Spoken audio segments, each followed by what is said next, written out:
Graça e paz, queridos. Estamos aqui para dar continuidade à nossa matéria e nós vamos falar um pouquinho agora sobre antropologia cultural. A palavra antropologia, homem, logia, estudo do homem, ou seja, é a compreensão do homem nas suas muitas manifestações e tem o objetivo de, a partir da cultura, dos costumes, da geografia, da linguagem, da religião e dos conceitos morais, tentar compreender as etnias, os países, os estados, enfim, as relações humanas de modo geral.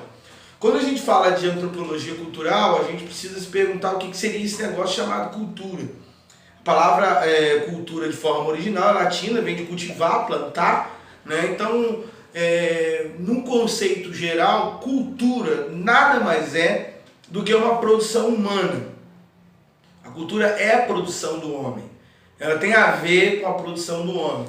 E essa produção vai perpassar pelo conceito de costume, de alimentação, de vestes, de afetividade, de relação com a morte, com a vida, com o próximo. Então, cada etnia, cada lugar, cada estado, às vezes no mesmo país, nós temos lugares com culturas diferentes. O exemplo clássico disso é o próprio Brasil. Qual é a cultura do povo brasileiro? O Brasil é conhecido como um lugar multicultural. Os estudantes de cultura, como Gilberto Freire e outros mais, Chico Buarque de Holanda, ao falar do Brasil, melhor, Sérgio Buarque de Holanda, ao falar do Brasil, eles tratam esse conceito, principalmente pelo nosso tripé da nossa matriz, do índio, do negro e do português na perspectiva do europeu. Ou seja, a cultura e eu gosto dessa definição, ela é uma produção humana. Então, quando a gente está pensando numa antropologia da cultura, a gente está pensando justamente na produção individual e coletiva deste homem. O que esse homem anda produzindo?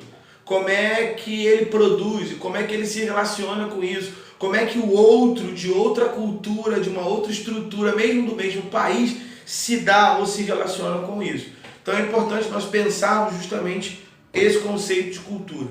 Bem, quais são os tipos de cultura que a gente tem? A gente tem uma antropologia secular, que é totalmente centrada no homem, na perspectiva do homem em si mesmo. A existência é a célula máter da compreensão de uma antropologia secular. A antropologia cristã, ela também está olhando para o homem na sua inteireza, só que na perspectiva divina, enquanto criação de Deus, enquanto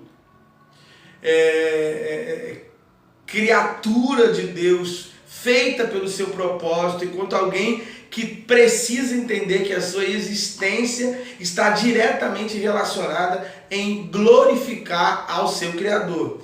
Por fim, a gente tem a antropologia missionária. Essa antropologia missionária, ela tem o conceito de justamente, primeiro, nos dar a ideia e a compreensão dos lugares para onde a gente vai e quais são os costumes e os conceitos de religião, de vida e relacional que esses lugares têm. É antropologia missionária porque ela também tem uma ideia de se compreender o homem para resgatá-lo. Ou seja, é o conceito de se estudar o homem, entender a sua etnia, o seu lugar, a sua geografia, os seus hábitos, as suas relações com a vida, com a morte e com o seu semelhante, a fim de trazê-lo a partir dali, a partir daquele seu nicho cultural, para a fé e para a compreensão de Cristo como seu Salvador. Qual é o valor da antropologia para a missão? É formidável, é importantíssimo. Eu diria que não tem como nós fazermos missão sem compreender a ciência antropológica, sem estudar o homem, sem de alguma forma entender as razões e as dificuldades que existem em inúmeros lugares que a gente quer, onde as pessoas aceitam a Cristo. Oferecer ferramentas teóricas para o trabalho prático missionário, ou seja, O missionário, quando vai evangelizar uma tribo indígena, ele precisa, a antropologia que vai ensinar para ele que tribo é aquela, qual é o costume, qual é a relação daquela tribo, qual é a ação. E aí eu me recordo de uma história específica de um missionário que chegou em determinada tribo indígena, e lá ele prega o evangelho e ele consegue converter o pajé, o líder da tribo.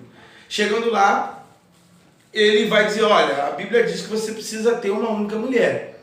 E ele, o líder agora convertido, e o que ele faz?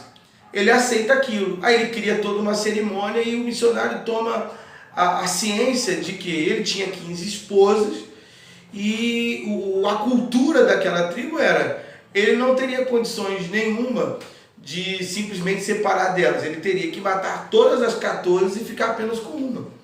Ou seja, por falta desse conhecimento, às vezes se impõe uma situação que vai contra diretamente a cultura e aí implica diretamente no conceito que a gente tem, que é o conceito de valor à vida.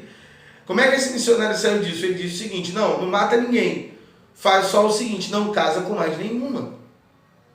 Ou seja, conhecer, saber, ter a estrutura antropológica daquele lugar nos permite muito, de forma estratégica, ao que falar, como falar e a maneira como nós vamos abordar a pregação do Evangelho. Ela apresenta os aspectos chaves da cultura missionária, prepara o missionário para a adaptação cultural, ou seja, é a partir da antropologia que o missionário se adapta a determinada cultura. Ela pretende auxiliar o missionário na busca em termos de Deus, nas culturas para uma pregação eficaz. Um exemplo clássico disso é o que Paulo vai fazer em Atos 17. Paulo está ali no meio de Atenas, num lugar onde todo mundo adora imagens. Paulo usa os filósofos dele, citações dos filósofos dele, inclusive pega um altar que estava ali e sem mesmo ter a presciência da história daquele altar, mas ele declara que aquele Deus desconhecido era o Deus pelo qual ele pregava. Ou seja, a gente pode chamar isso de uma estratégia antropológica. Paulo conhecia o lugar. Paulo demonstra total conhecimento sobre a cidade e quando ele dialoga, isso fica muito claro e isso acaba sendo uma estratégia para ele. Quando a gente fala de antropologia, a gente está falando também, a gente vai chegar à ideia de missão transcultural. A ideia de transcultural é de além mais. Só que é evidente que você pode mesmo fazer missão transcultural ainda mesmo no seu país. Por quê? Porque esse conceito de transcultural, de além mais, é justamente quando o mensageiro entra no mundo do ouvinte.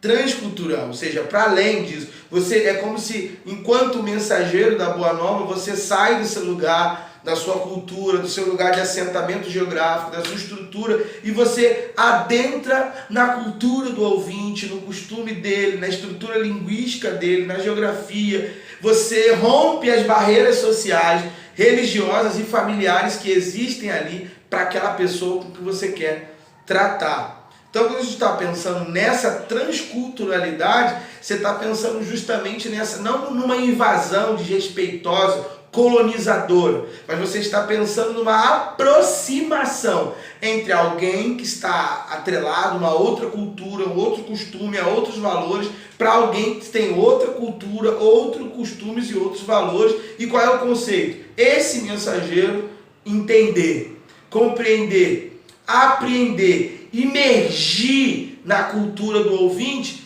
com o objetivo central. Não de alterar a cultura, mudar o costume, mas de a partir dali propor um caminho para que aquele ouvinte encontre a salvação em Cristo. Quais são as maneiras de reagir a uma cultura? Primeiro, a rejeição. Você pode, de imediato, você rejeita.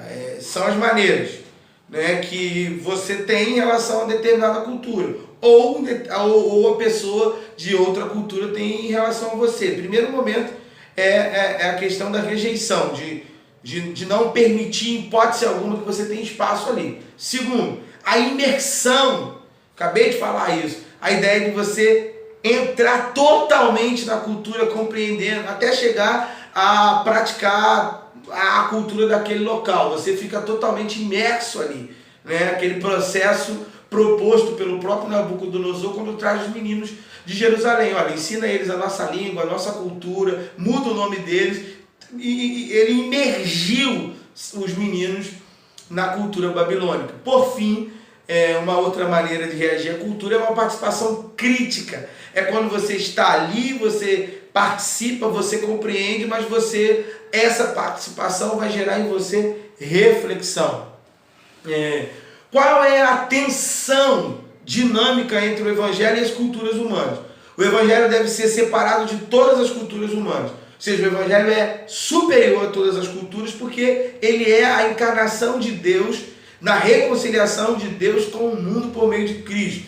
Porém, o Evangelho também se expressa em todas as culturas. Ou seja, ele está perpassando como uma ação fantástica de Deus entre todas as culturas, se revelando a todos os homens.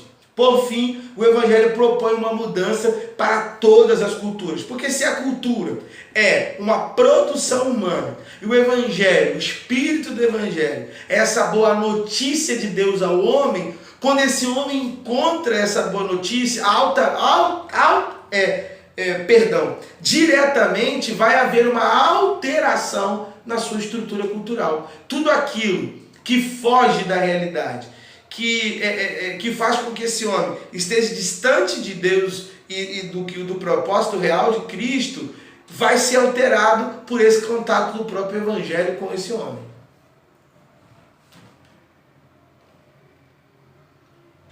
Deus não está procurando grandes homens e mulheres de fé, mas sim, Ele está procurando homens e mulheres comuns que confiem em sua fidelidade.